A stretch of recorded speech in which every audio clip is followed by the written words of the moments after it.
पेड़ पर एक चील निवास करती थी। उसी पेड़ के नीचे एक सिंहारन भी रहती थी, जिस कारण दोनों में बहुत गहरी दोस्ती थी।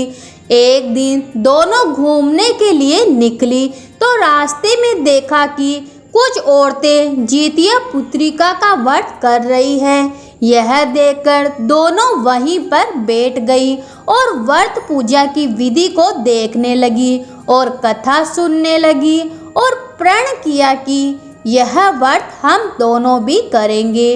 अगले वर्ष जितिया पुत्री का व्रत आया, किंतु शहर में एक बड़ा व्यापारी मर गया, जिसके दाह संस्कार में सिंहारिन को बहुत तेज भूख लगने लगी और वह खाना खा ली, किंतु चील ने संयम रखा और पूरी श्रद्धा के अनुसार व्रत किया और पूरे विधि विधानों से दूसरे दिन जीवित पुत्री का व्रत का पारण भी किया।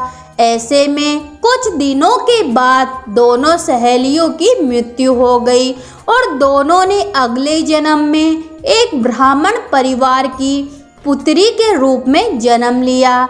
उनके पिता का नाम भास्कर था। इस जन्म में चील बड़ी बहन और सिंहारन छोटी बहन के रूप में जन्मी थी। चील का नाम शीलवती और सिंहारन का नाम कपूरावर्ती रखा गया। ब्राह्मण ने अपनी बड़ी पुत्री शीलवती का विवाह बुद्धिसेन के साथ कर दिया तथा कपूरावर्ती का विवाह नगर के राजा मलाय केतु के साथ कर दिया। शीलवती के शादी के बाद भगवान जितिया वाहन की कृपा से 7 पुत्र हुए और दूसरी ओर कपूरावती के जो भी बच्चे जन्म लेते वह उसी समय मर जाते, जिस कारण वह बहुत दुखी रहती थी। इधर शीलवती के सभी पुत्र बड़े हो गए। बड़े होने पर उसी राजा के दरबार में काम करने लगे, जिसके साथ उनकी मौसी कपूरावर्ती का विवाह हुआ था।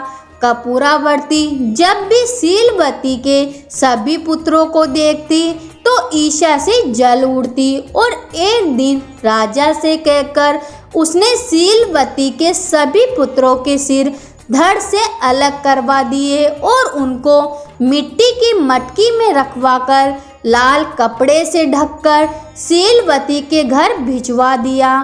भगवान जितुआ वाहन यह सब देखकर उसे शीलवती का व्रत याद आया और उसने उसके सभी पुत्रों को सिरों को धड़ से जोड़कर उन्हें पुनः जीवन दान दिया, जिस कारण 7 पुत्र जीवित हो उठे और कटे हुए सिर की जगह फल बन गए। दूसरी तरफ रानी कपूरावर्ती सूचना पाने के लिए अति व्याकुल हो रही थी। जब कोई सूचना नहीं आई तो वह स्वयं अपनी बड़ी बहन शीलवती के यहाँ गई।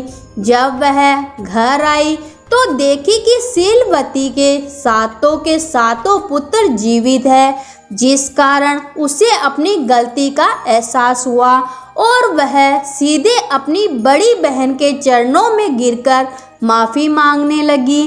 तब उसी समय भगवान जितुआ वाहन की दैनिक कृपा से शीलवती को दोनों को पिछला जन्म याद आया।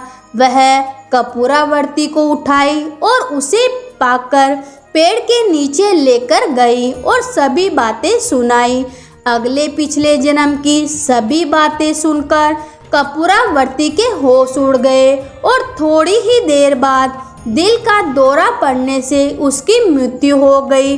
जब यह बात राजा को पता चली कि उसकी पत्नी कपूरावर्ती अब नहीं रही तो वह उसी पेड़ के नीचे कपूरावर्ती का दाह संस्कार करवाया और भगवान जितुआ वाहन से माफ़ी मांगने लगा।